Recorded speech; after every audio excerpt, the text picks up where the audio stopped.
네, 오늘 여호수아서 11장 1절에서 15절 말씀을 가지고 삶은 기적이 아닌 은혜로 산다라는 제목으로 여러분들과 함께 말씀 은혜를 나누고자 합니다. 여러분 요한복음 6장 말씀에 보시면 사람들이 예수님 곁으로 막 몰려드는 장면이 나옵니다. 특별히 많은 사람들이 몰려들었는데 그렇게 몰려든 이유는 이 예루살렘에 때마침 6월절이 가까워졌기 때문에 사람들이 그곳에 모여든 것입니다.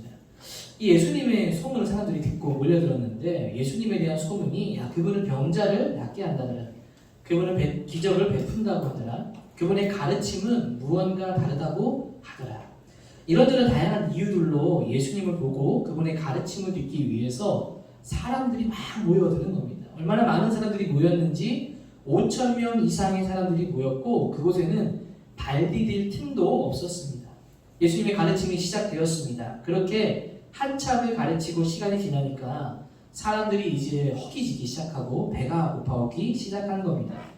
예수님은 그들의 배고픔을 보셨고 아셨고 또 그들을 불쌍히 여기셨습니다. 그 말은 그들을 먹이고 싶은 마음을 가지셨어요.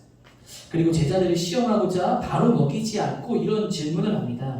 요한복음 6장 5절에 빌립에게 이르시되 우리가 어디서 떡을 사서 이 사람들을 먹이겠느냐 하시니, 이렇게 말씀하심은 친히 어떻게 하실지를 아시고 빌립을 시험하고자 하십니다. 빌립에게 물었습니다. 이 사람을 어떻게 먹이겠느냐? 빌립이 대답하기를 각 사람으로 조금씩 받게 할지라도 200데나리온의 떡이 있더라도 부족합니다. 여러분 이 말은 여기 모인 사람 너무 많아요. 예수님 지금 무슨 말씀하시는 거예요? 여기 있는 사람 200데나리온이 있어도 다 부족해서 다 먹일 수 없습니다. 설령 돈이 된다 하더라도 어디 가서 떡을 사와서 이 많은 사람들을 먹일 수 있겠습니까? 먹일 수 없습니다 라고 얘기합니다. 이런 이야기를 하는 중에 제자 중에 안드레라는 제자가 사람들 틈에서 흠장을 둘러보고 있었습니다. 그리고 한 소년이 보리떡 5개와 물고기 2마리를 도시락으로 예수님께 드린 겁니다. 예수님이 그걸 받으시고요, 그 소년이 둔 도시락을 가지고 모든 사람이 식사할 수 있는 모양으로 앉아라 라고 하십니다. 도대체 무슨 일이 일어나려고 하는 걸까요? 예수님은 앉아있는 무리들을 앞에 두시고 그 음식을 축사하시고 감사의 기도를 드리신 후에 제자들에게 말합니다. 사람들이 달라고 하는 대로 이 음식을 나누어 주어라. 하나씩 주어도 지금 모자랄 판에 달라는 대로 주라 라고 말씀하셨어요. 그런데 여러분 놀라운 기적이 일어났습니다. 어떤 기적입니까? 그 음식을 그 많은 사람들이 먹고도 오히려 12강줄이 12바구니가 남은 겁니다. 여러분 이것이 바로 성경에 기록되어져 있는 유명한 오병이어의 기적 사건입니다. 이 이야기는 사복음서에 다 기록된 말씀입니다. 여러분 이런 배고픔을 해결하고 이런 기적을 본 사람들이 이제 예수님을 향해서 더 열광하기 시작하는 겁니다. 예수님의 능력에 대단하다는 것을 칭송하면서 집착하듯이 따르기를 시작하는 겁니다. 이런 무리들의 반응을 아신 예수님께서 그들을 피해 산으로 가시죠. 때로는 호수 건너편으로 가셨습니다. 그런데 무리들은 그 떡을 한번 맛보고 나니까 예수님을 안 찾을 수 없는 겁니다. 예수님을 찾아가는 것을 포기하지 않고 물 건너 호수 건너 있는 예수님을 곁으로까지 찾아가게 됩니다. 그리고 예수님을 만나게 되었습니다. 자신을 찾아온 무리들을 모시고 예수님께서 요한복음 6장 26절에 이렇게 말씀합니다. 내가 진실로 진실로 너희에게 이르노니 너희가 나를 찾는 까닭은 표적을 본 까닭이 아니라 떡을 먹고 배부른 까닭이다. 사람들이 찾아온 이유가 무엇이라고 말합니까?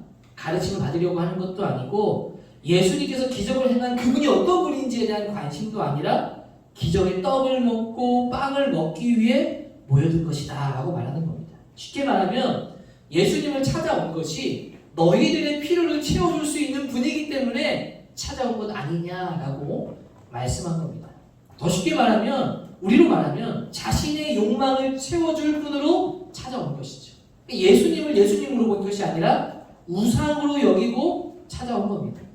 예수님이 우상이 된 겁니다. 그들이 찾는 이유는 나를 채워줄 우상 예수님을 찾아온 것이었죠.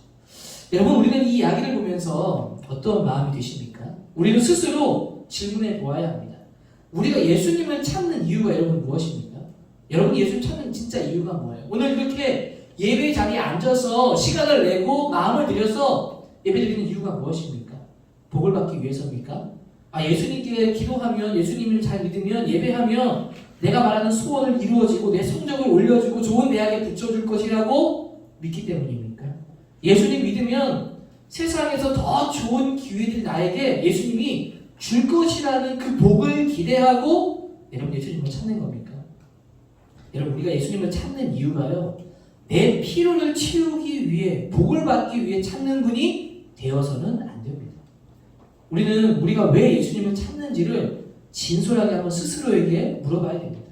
그리고 스스로 답을 찾아야 합니다. 중요한 것은 내 필요를 채우기 위해 예수님이, 하나님이 계신 것은 아니라는 것이죠. 그런데 우리가 흔히 빠지는 우리 중에 하나가 무엇입니까? 하나님이 나를 돕지 않으면 원망하는 겁니다. 내 삶에 아무런 기적도 나타나지 않으면 불평하는 겁니다. 하나님은 기적을 베푸시고 우리의 삶을 돕는다고 하는데 왜 내 삶에는 아무 일도 일어나지 않고 왜 나한테 아무런 도움도 주시지 않으시죠? 라고 원망하는 거죠. 그래서 하나님이 여러분들에게 실제로 과연 기적을 베풀어 주셔서 그동안 내가 불가능하게 생각했던 일이 가능해졌다면 여러분 과연 우리의 믿음이 좋아질까요? 우리의 신앙이 막 더욱 성장할까요? 예수님이 무리를 걷고 죽은 자를 살리는 기적을 본다고 우리의 믿음이 진짜 예수님이 진짜 참신이라고 믿으면서 여러분 과연 따르게 될까요? 여러분 실제로 기적을 본다고 예수님을 따르게 되는 건 아닙니다. 예수와 함께한 저녁 식사라는 책이 있어요. 여러분 그 책은 평범한 셀러리맨 닉 코민스키라는 사람이 어느 날 예수님으로부터 저녁 식사를 초대받습니다. 이 닉은 당연히 무슨 말도 안 되는 이야기야. 예수님이 나를 어떻게 초대해? 그래서 장난으로 여기고 안 가려고 하지만 상황 가운데 갈 수 있게 되어집니다. 그리고 그 자신도 장난의 초대장인 줄 알고 장난스럽게 호기심 삼아 그 초대에 응한 겁니다. 근데 그 자리에 진짜로 갔더니 그 앞에 앉아 계신 분이 누구였냐? 예수님이신 거예요. 그 책의 설정이 너무 재밌지 않나요? 진짜 장난인 줄 알고 갔는데 진짜 예수님이 거기에 앉아 계셨다면 과연 어떤 이야기를 하고 싶을까? 만약 여러분들 앞에 예수님이 앉아 계세요. 여러분 뭘 묻고 싶으세요? 무슨 얘기를 하고 싶으세요? 이 니코미스키가 그것들을 대신해서 질문하고 답하는, 예수님 답하는 과정이 담겨져 있는 재밌는 책입니다. 여러분 이 닉이라는 사람이 여러 가지 질문 중에 이런 얘기예요. 만약 하나님이 진짜 계시면 이 기적을 보여주면 너무 쉽게 믿지 않을까요? 너무 쉽게 믿지 않겠습니까? 그냥 기적을 한번 보여주세요. 진짜 하나님이신지 그분을 믿을 수 있도록 기적만 보여주면 쉽게 믿을 겁니다. 그때 예수님께서 그 책 속에 대답을 합니다. 과연 기적을 보여준다고 잘 믿을까요? 기적을 제가 안 보여준 건 아닙니다. 사람들이 보는 앞에서, 수많은 사람들이 보는 앞에서 기적을 보여줬던 적도 있습니다. 라고 말합니다. 어떤 기적입니까? 이 예수님께서 말씀하시기를 홈의 발라가 갈라지는 기적을 그 수많은 사람들 앞에서 보여줬습니다. 근데 시간이 얼마 지나지 않아 물이 없어지자 하나님께 불평하기 시작했습니다. 광야의 새들이 굶지 않도록 하늘에서 만나를 내려줬습니다. 그런데 그들은 어느 순간부터 우리는 고기도 없다고 불평했습니다. 광야에 아무리 살아도 옷이 헤어지지 않도록 지켜주었는데 하나님은 우리를 돌보지 않으신다고, 우리를 광야에 버려두셨다고 원망했습니다. 이렇게 예수님께서 이야기하는 겁니다. 여러분, 하나님이 기적을 보여주지 않은 것은 아닙니다. 그런데 기적을 보여주었습니다. 근데 기적을 보아도 은혜가 남은 게 아니라 불평과 원망만이 남았습니다. 여러분 기억하셔야 돼요. 기적을 보여준다고 내 믿음이 성장하는 거 아닙니다. 기적을 이루어준다고 내 삶에 어떤 성적, 학업, 재물, 어떤 축복, 내가 바랬던 그런 기적들이 이루어진다고 해서 여러분 내 믿음이 성장하는 것은 아니라는 겁니다. 여러분 기적을 경험하면요 어떤 마음이 일어나는 줄 아십니까? 사실 인간의 마음속에 있는 가장 큰 죄의 근원이 뭡니까? 욕심입니다. 가지면 더 가지고 싶고 기적을 경험하면 또 다른 기적을 기다리게 되어진다는 겁니다. 그리고 나서 기적이 일어났어요. 근데 또 기적이 일어나야 되는데 일어나지 않으면 이런 마음 들기 시작하는 겁니다. 거봐, 하나님 날 사랑하지 않잖아. 처음에는 도와주는 척만 하더니 진짜 필요할 때 또 기적을 이루어주지 않잖아. 그리고 안 되는 일마다 하나님을 탓하고 하나님을 원망합니다. 하나님이 돕지 않아서 그런 것이라고 여기는 겁니다. 결국엔 어떻게 되겠어요? 하나님을 떠나게 되는 겁니다. 여러분, 예수님을 믿는다는 것은요, 기적을 바라보며 살아가는 삶은 아닙니다. 물론 삶 속에 기적이 일어나면 참 좋겠습니다. 오랜 생활, 병으로 고생하는 분들이 있을 겁니다. 가족들에서 그럴 수 있는데, 기도하면 막 나음을 얻고, 엄마 아빠 하는 일이 너무 어려워져서 내가 기도하면 정말 사업이 잘 되고 재물의 축복이 주어지면 좋겠죠. 기적처럼 모든 일들이 막 바뀌어지면 너무 좋겠습니다. 그런데 여러분, 실제로 그런 일들을 경험하면서 살아오셨습니까? 진짜 막 내 삶에 기적이 막 일어나는 그런 삶이었습니까? 대부분은 그렇지 않은 삶이죠. 여전히 기도에도 여전한 현실의 삶 가운데 있습니다. 예수 믿음을 못 받는다고 하지만 실제로는 복이 아닌 불행처럼 보이는 삶이 우리 가운데 이루어질 수 있습니다. 여러분, 이것을 기억해야 됩니다. 신앙을 가지고 믿음으로 산다는 것은 기적을 바라보고 사는 것이 아니다. 우리의 삶은 기적이 아닌 현실 그 자체의 삶을 살아가는 겁니다. 고난이 오면 기적으로 그걸 피하는 게 아니라 그걸 그냥 받아들이고 살아가는 현실의 삶. 이걸 인정하는 순간부터 우리의 삶이 여러분 시작되는 겁니다. 기도한다고 뚝딱 기적이 일어나면 좋지만 기도한다고 환경은 변하지 않습니다. 기도한다고 쉽게 기적이 일어나는 것도 아닙니다. 그럼에도 불구하고 왜 우리는 기도하라고 하는 것입니까? 환경이 바뀌지 않고 기적도 일어나지 않는데 여러분 왜 기도하는 걸까요? 기도하면 내가 바뀌기 때문에. 여러분, 상황의 변화는 없지만 내가 변화됩니다. 어떤 변화가 일어납니까? 그 고난의 현실을 피하지 않고 그대로 내 삶으로 받아들이는 겁니다. 이러한 마음의 변화가 기도 가운데 일어나는 겁니다. 그리고 기도 가운데 그 현실을 이겨낼 힘을 하나님이 주시는 겁니다.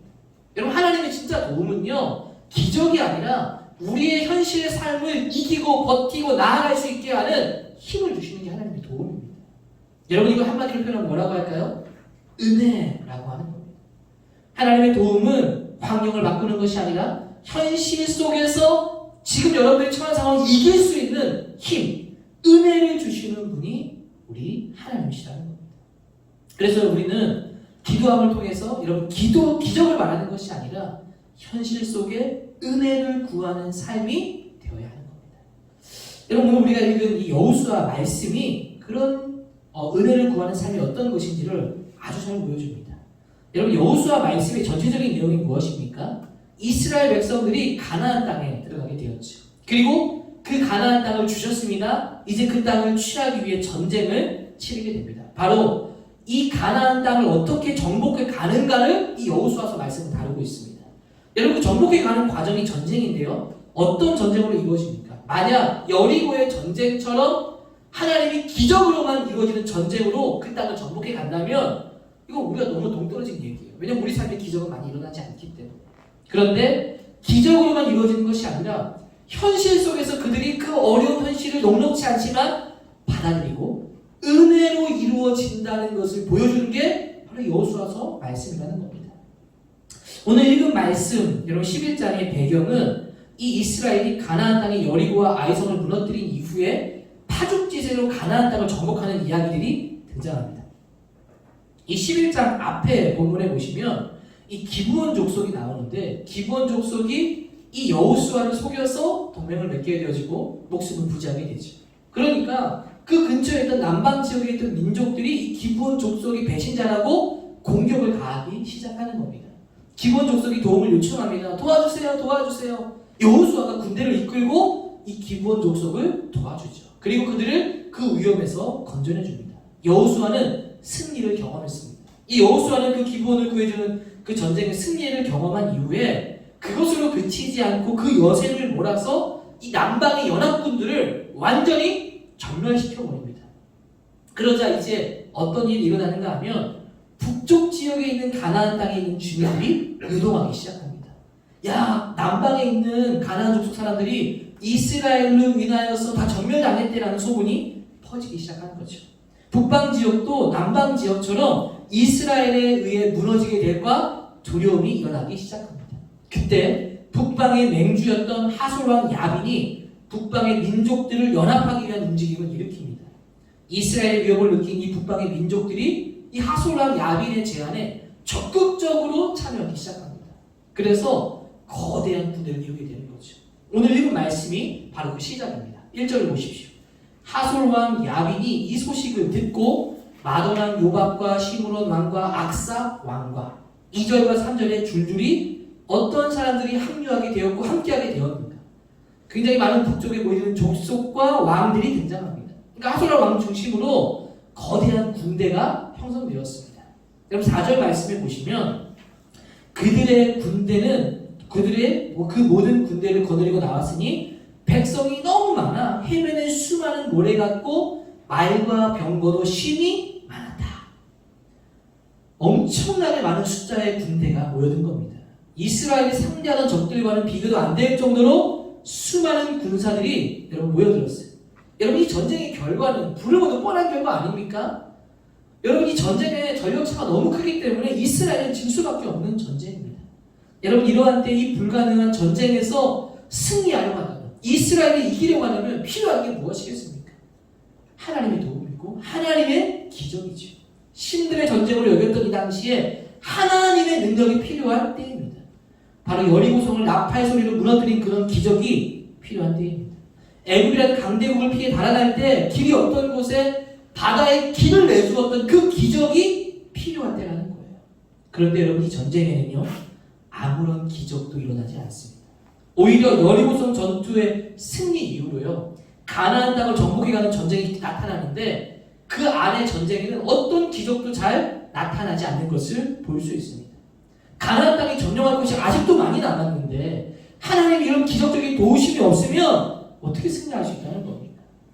이제 그들은 오로지 기적 없이 자신들이 현실의 삶을 받아들이고 치열하게 싸워서 승리해서 그 땅을 차지해야 하는 겁니다.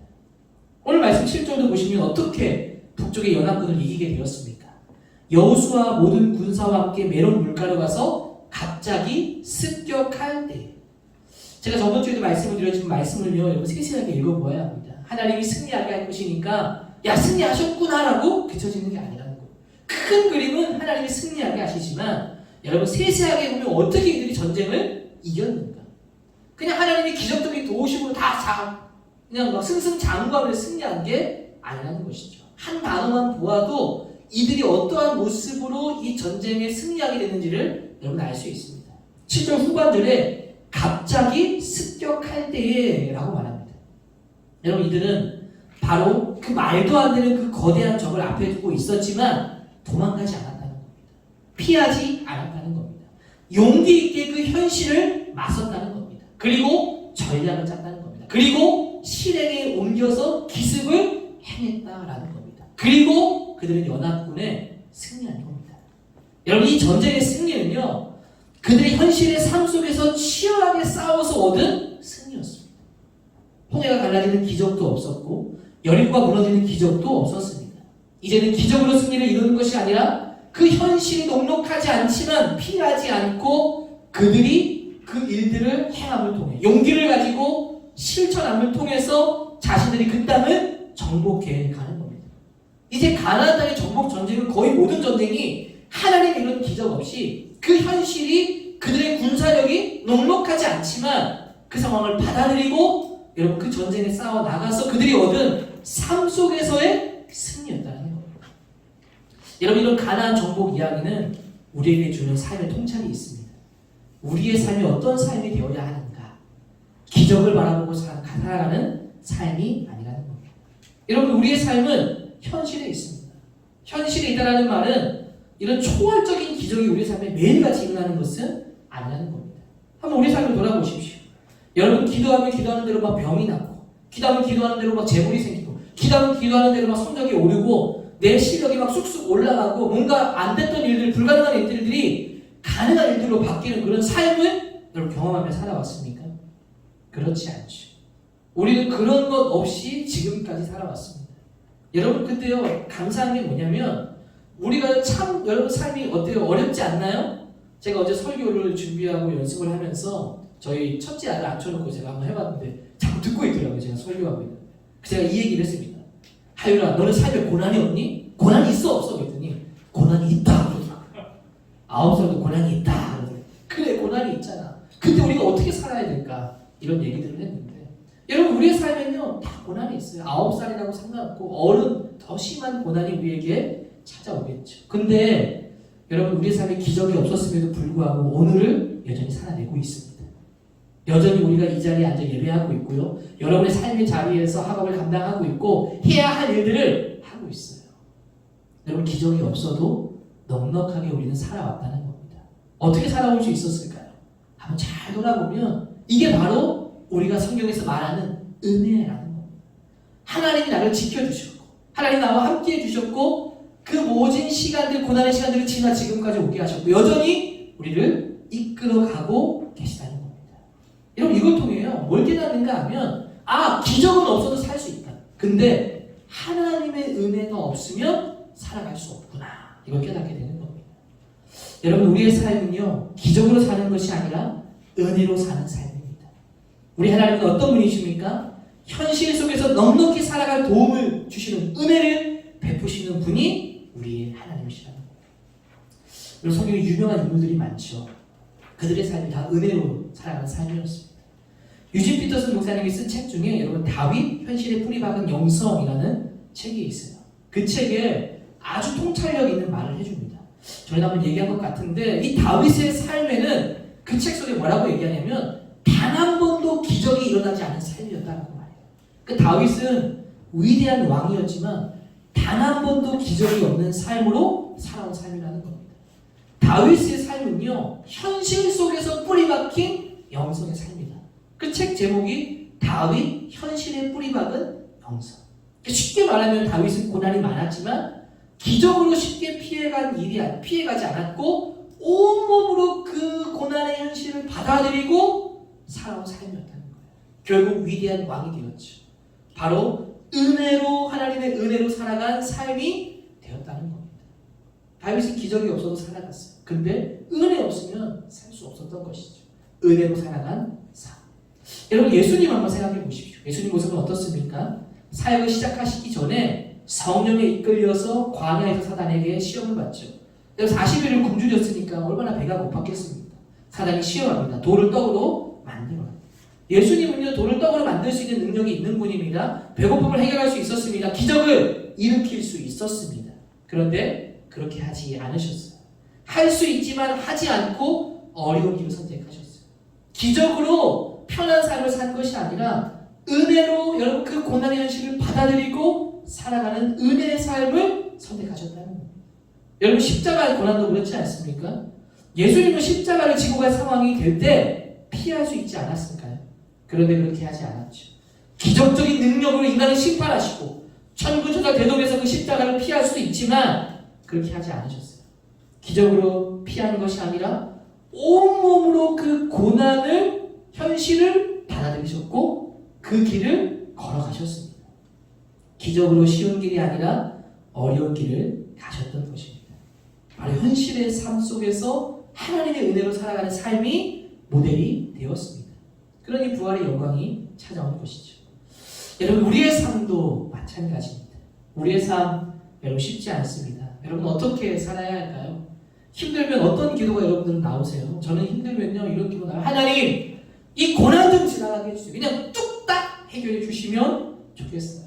홍해가 정말 바다가 갈라진 것처럼 그런 일들이 저에게도 일어나면 좋겠습니다 라고 간구합니다. 근데 여러분 한번 생각해 보십시오. 내 삶에 기적이 일어나서 문제가 해결되었습니다. 다 끝일까요? 여러분, 삶을 살아간다는 건요 문제의 연속 속에 있는 겁니다. 여러분, 이 홍해가 갈라진 기적을 경험한 이스라엘 백성들이 자 이제 끝! 해피 엔딩으로 끝나나요? 다시 광야라는 문제가 이들에게 시작됩니다. 그러니까 기적으로 문제가 아무리 해결되어도 끝이 아니라는 거예요. 끊임없이 삶을 살아간다는 것은 또 다른 문제와 만날 수밖에 없다는 겁니다. 지금 이 문제가 해결되면 다 잘 될 것 같지만 그 문제 해결돼도 또 다른 문제가 나를 기다리고 있다는 거죠. 그럼 드라마가 재밌는 이유가 뭐예요? 그 에피소드들이 하나가 아니라는 거예요. 그 하나를 해결하면 또 다른 에피소드가 나와서 그걸 해결하면서 여러분 그걸 재미있게 끌어가는 거 아닙니까? 삶이라는 게 바로 그런 것이죠. 오늘 정말 행복해요.